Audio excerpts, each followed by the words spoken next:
Hey, it's Eric, and in this video, I want to go through kind of the differences in selling on Etsy and Amazon and kind of the step-by-step process. I know I went through this in another video, but what I want to do is make sure that you know kind of the differences between the process of selling on Etsy or Amazon versus creating your own brand. So step one on selling on Etsy and Amazon, I should say. Step one is to create your store and integrate with your supplier. So there's a number of different suppliers, and that'll be in a different video. Everything that I'm talking about in these step-by-step things through these two strategies is going to be in a separate video below this, or in a separate section of this free training. So step one is just to create your store, integrate it with the supplier. Once you have that done, you can go into your design research process. And when you're selling on Etsy, you're selling either in a specific niche that's very broad, say dogs.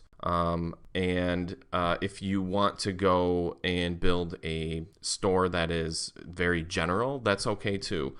Just make sure you name your store correctly. You know, don't name it a dog type of name and then start selling cat stuff, you know. So if you're going to go broad, just make it a broad name and then start your design research in specific niches. And then for your categories on Etsy, just make your categories your niches. So you'll have a category for dogs, cats, other animals and pets and that type of stuff if you're going to go the general route with your store. So once you have some designs, you need to hire someone to actually create these designs. I highly suggest you do not create your own designs if you are not a professional designer. If you don't have any experience designing digital stuff online, you should not be creating designs. It's going to be a complete waste of your time because it's not only going to take forever for you to learn a program like Photoshop or Illustrator or Canva even, but designs are cheap. You can have designs made, for less than $10. I have some of my designs made for less than $1. So,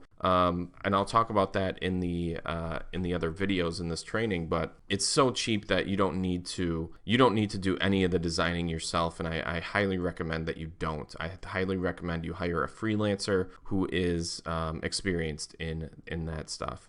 Step 4 is actually uploading your designs and creating your listings. There's a lot to this, especially on Etsy, where you have to create your mockups, where you have to make sure everything is integrated with your Printful or your Printify account, whatever supplier you're using. You have to create your titles, your tags, your descriptions on Etsy. With Amazon, it's a little easier. You just simply upload the design, create some bullet points, and you're done. But either way, you're going to have to upload your designs and create your listings on both platforms. And then if you're selling on Etsy, you can start your Etsy ads. With Amazon, you're just using keywords, and as soon as people search for that keyword and see your stuff and they like it and they buy, then you're going to get your royalty on that sale. And that's how you get sales on Amazon, which is through keyword-based searches. Etsy is similar, but Etsy has their own ad platform that's super easy to use. All you do is tell them how much you want to spend per day, what listings you want to promote, and that's it. They will find the customers for you. So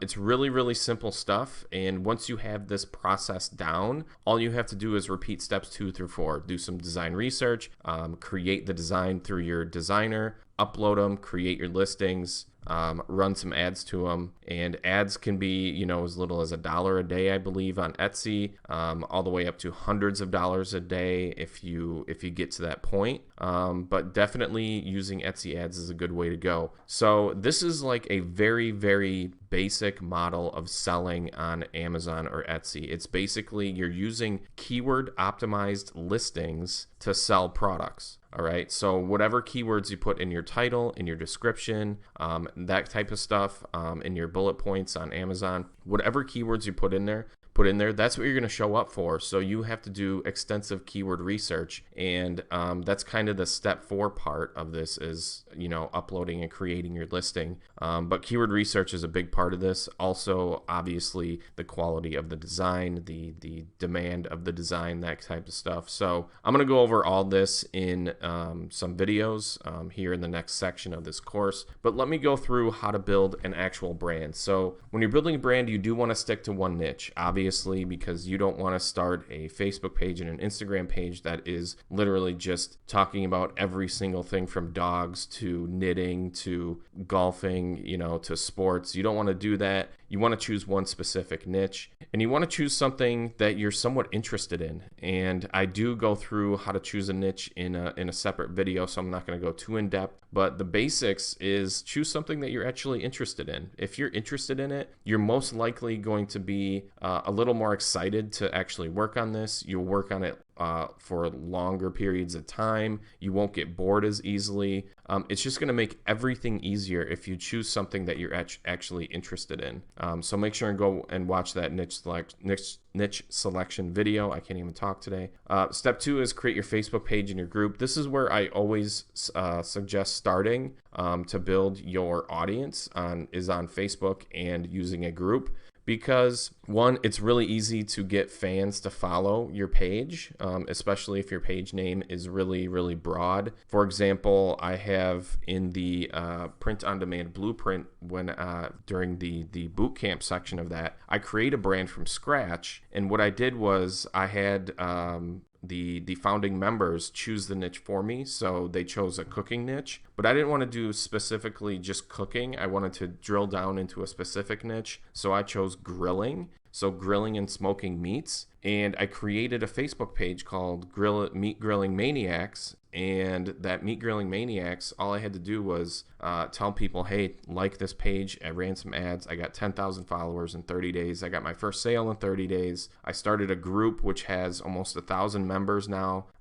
It's really easy to create an audience on Facebook. And it's really cheap to do so. So that's what I suggest doing. Step 3, we got to run our like campaigns to get some fans. Like I said, step 4 is creating our content and building an email list. So with building a brand, you're going to want a website. You're going to want a Facebook page, an Instagram page, a way to capture emails from people. So we do that with content. And what I'm doing in my Meat Grilling Maniacs brand is creating content on my website, sending people from my Facebook group and my Facebook page to the website. If they like the content, inside that content is going to be some downloadable, like free recipes or something like that, where they can sign up to my email list. And that's how I'm going to build my email list. And your email list is going to go a long way in actually building trust with your audience and building trust with the people who sign up.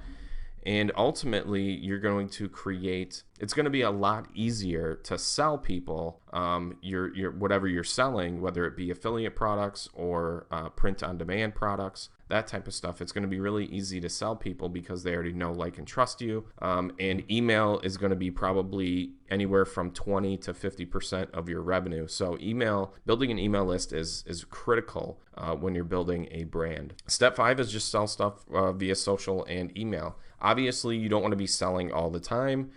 People can see right through that. They obviously know that you're just trying to make money. They don't like that. So if you're building a brand, make sure you're building it the right way, meaning creating value for your customers. So I'm not just posting on social about, hey, buy my stuff. I'm posting on social about here's the 3-2-1 method of smoking ribs on the grill. All right. So I'm giving them value. I'm showing them how to do something, or I'm creating some sort of valuable content. Then I'm getting them on the email list. Then I will sell to them periodically. So in a nutshell, those are the two strategies and the two steps. Obviously, when you're building a brand, there's a lot more to it. There's a lot more moving parts. There's a lot more things that you need to learn, especially if you are, if you are new to this. Building a brand is going to be, there's going to be a little bit of overwhelm. And I could see that right now, that it seems like this is a lot to learn, but it's really not if you take it one step at a time. And that's what we go through here in this course and here in the print-on-demand blueprint. If you're interested in joining that, there's a video on that here in this free training. So again, if you have any questions, just post in the Facebook group, and we'll see you in the next video.